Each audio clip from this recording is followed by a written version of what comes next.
Okay student, तो आज हम लोग हिंदी मीडियम अर्थशास्त्र का सेकेंड चैप्टर वृद्धि और विकास के निर्देशक पढ़ने वाले हैं।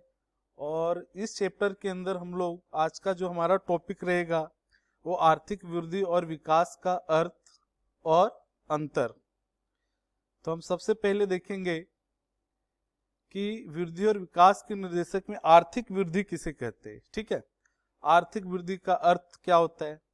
तो जैसा कि आपको यहाँ पे पता होगा बच्चे कि वृद्धि का मतलब होता है आर्थिक वृद्धि।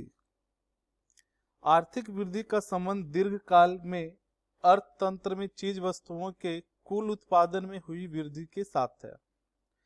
आर्थिक वृद्धि में वास्तविक राष्ट्रीय आय, वास्तविक प्रति व्यक्ति आय में निरंतर वृद्धि होती है।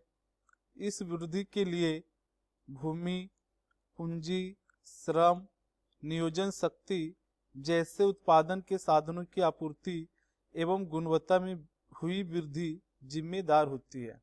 कहने का मतलब है कि जो भी आर्थिक वृद्धि का जो संबंध है वो दीर्घकाल से है। जिस देश में वास्तविक राष्ट्रीय आय एवं वास्तविक प्रति व्यक्ति आय में निरंतर वृद्धि होती है तो उसे हम आर्थिक वृद्धि कहते हैं। और जो आर्थिक वृद्धि होता है बच्चे, उसके लिए जो जिम्मेदार है उसको बोलते हैं भूमि, पूंजी, श्रम, नियोजन शक्ति। ये ऐसे चार जो फैक्टर होते हैं उसको बोलते हैं उत्पादन के साधन। अगर आपसे कोई पूछे उत्पादन के साधन में किन किन चीजों का समावेश होता है तो हम बताएंगे भूमि, पूंजी, श्रम और नियोजन। इन चार फैक्टर के द्वारा हम आर्थिक वृद्धि ज्यादा से ज्यादा कर सकते हैं। यहाँ पे एक संक्षिप्त में आर्थिक वृद्धि का एक परिभाषा दिया है कि देश के उत्पादन के साधनों की पूर्ति में और उसकी प्राप्ति में वृद्धि होती हो एवं साधनों की उत्पादकता की कार्य क्षमता बढ़ती हो और उसके वास्तविक राष्ट्रीय आय एवं वास्तविक प्रति व्यक्ति आय, वास्तविक राष्ट्रीय आय एवं वास्तविक प्रति व्यक्ति आय सतत बढ़ती हो तो उसे हम आर्थिक वृद्धि कहते हैं।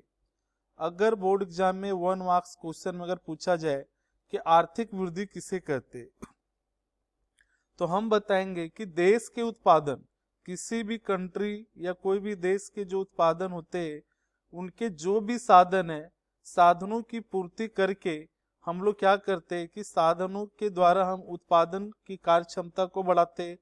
कोई भी कंपनी में चार फैक्टर मिलकर ज्यादा से ज्यादा हम उत्पादन कर सकते हैं। अगर उत्पादन ज्यादा होगा तो राष्ट्रीय आय देश की ज्यादा होगा।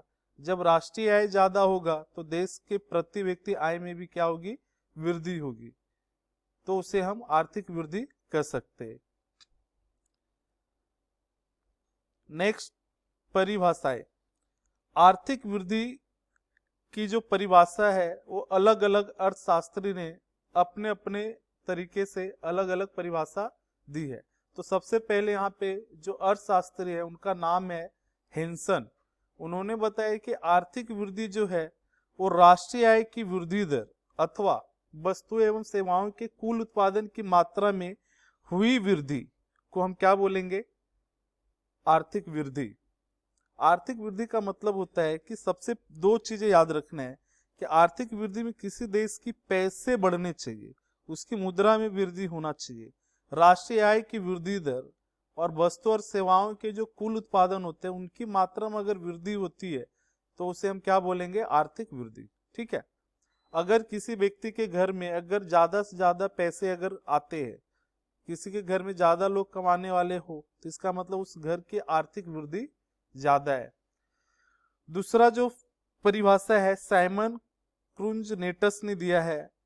उनके द्वारा जो दी गई परिभाषा है वो कुछ इस तरह से है कि प्रजा को अधिक से अधिक वैविध्यपूर्ण आर्थिक चीज वस्तुओं की आपूर्ति करने की देश की शक्ति में दीर्घकाल के लिए हुई वृद्धि को आर्थिक वृद्धि कहते हैं।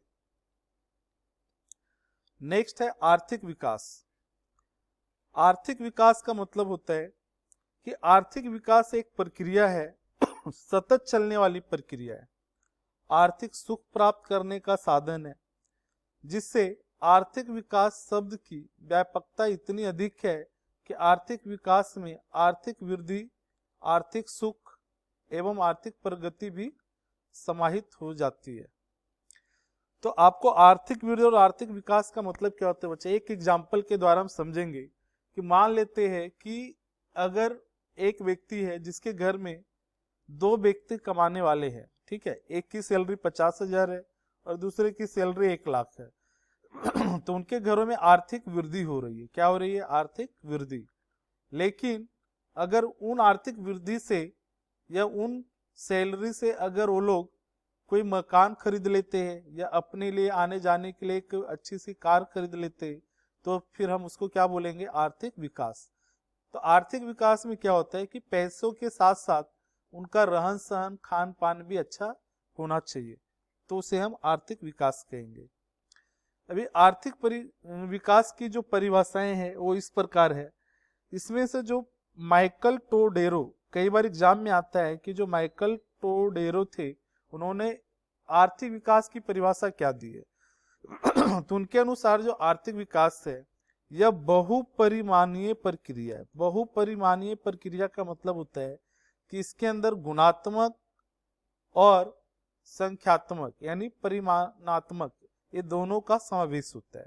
अगर कोई व्यक्ति पैसे से लेकर हर चीज में वो आगे बढ़े तो उसको हम क्या बोल सकते हैं? आर्थिक विकास। दूसरा डिफिनेशन है कि आर्थिक विकास एक ऐसी प्रक्रिया है जिसके अंतर्गत गरीबी रेखा के नीचे जीने वाली जनसंख्या में वृद्धि ना हो। यानी जिस देश में जितने भी लोग गरीबी रेखा के नीचे है उसमें वृद्धि ना हो, आय का वितरण अधिक असमान ना हो, तो इन शर्तों के अधीन देश की प्रति व्यक्ति आय में दीर्घकालीन वृद्धि होती है, तो उसे हम क्या बोलेंगे? आर्थिक विकास। तो आप ये दोनों में से कोई भी एक डिफिनेशन लिख सकते हैं। उसी तरीके से मेकलब का परिभाषा है, ठीक है। उन्होंने क्या बोला है कि जनसंख्या स्थिर हो या सतत बढ़ती हो, परंतु उत्पादन के साधनों तथा उत्पादन की पद्धति में जन्म लेने वाली ऐसी प्रक्रिया है जिसके कारण प्रति व्यक्ति आय में सतत वृद्धि हो और लोगों का जीवन स्तर ऊंचा हो, तो देश का आर्थिक विकास हो रहा है, ऐसा कह सकते हैं। नेक्स्ट है वृद्धि एवं विकास में अंतर। ये बोर्ड एग्जाम में 3 मार्क्स में पूछे जाते हैं, ठीक है, और ये बहुत इंपॉर्टेंट क्वेश्चन है, तो सभी बच्चे इसको ध्यान से अंतर को समझेंगे। आर्थिक वृद्धि जो होता है बच्चे, वो क्या है? एक घटना है, जबकि आर्थिक विकास क्या है? एक प्रक्रिया है।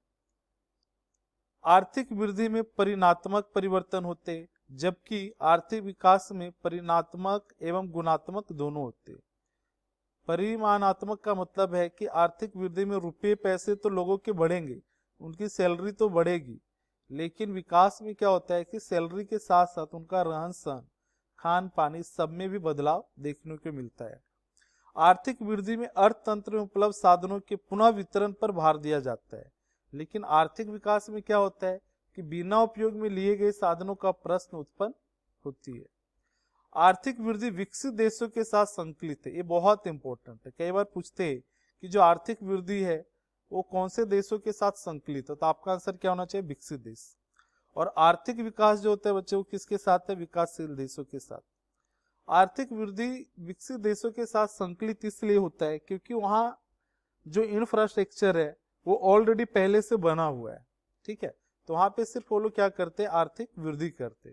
लेकिन हमारे देश में कैसा है कि आर्थिक वृद्धि के साथ साथ हमारे यहाँ पे जो इंफ्रास्ट्रक्चर है उनमें भी क्या करना पड़ता है? विकास करने की जरूरत पड़ती है। नेक्स्ट है कि वृद्धि की जो संकल्पना है वो सीमित है और इसकी संकल्पना कैसे बच्चे? विस्तृत है। आर्थिक वृद्धि को मापने का कार्य सरल होता है, हम आसानी से आर्थिक वृद्धि को माप सकते हैं, लेकिन आर्थिक विकास को मापना अत्यंत कठिन है। आर्थिक वृद्धि का संबंध प्रति व्यक्ति आय में है। अगर प्रति व्यक्ति आय में वृद्धि होता है तो उसे हम क्या बोलते हैं? आर्थिक वृद्धि। लेकिन आर्थिक विकास का संबंध प्रति व्यक्ति आय के साथ उसका वितरण भी होना चाहिए, ठीक है। आर्थिक वृद्धि जो होती है वो तीव्र होती है, जबकि आर्थिक विकास जो है वो धीमी प्रक्रिया है, क्योंकि कहीं पर भी कोई देश का अगर डेवलपमेंट होता है तो बहुत स्लो होता है। धीरे धीरे होता है ना, ठीक है। अगर एक बिल्डिंग भी बनाना हो तो उसका प्रक्रिया क्या होता है बच्चे, धीमी होती है, ठीक है। और आर्थिक वृद्धि कैसी प्रक्रिया है, तीव्र। आर्थिक विकास आर्थिक वृद्धि के बिना संभव है, लेकिन आर्थिक वृद्धि के बिना आर्थिक विकास संभव नहीं है। ये चीजें ध्यान में रखना है। अगर आर्थिक विकास जो है वो आर्थिक वृद्धि के बिना संभव नहीं है, कहने का मतलब अगर मुझे एक घर खरीदना है तो उसके लिए मेरे पास पैसे होने जरूरी है, लेकिन किसी के पास पैसे हो तो जरूरी नहीं कि वो घर खरीदेगा ही, है ना। तो कहने का मतलब आर्थिक वृद्धि के बिना आर्थिक विकास संभव नहीं है।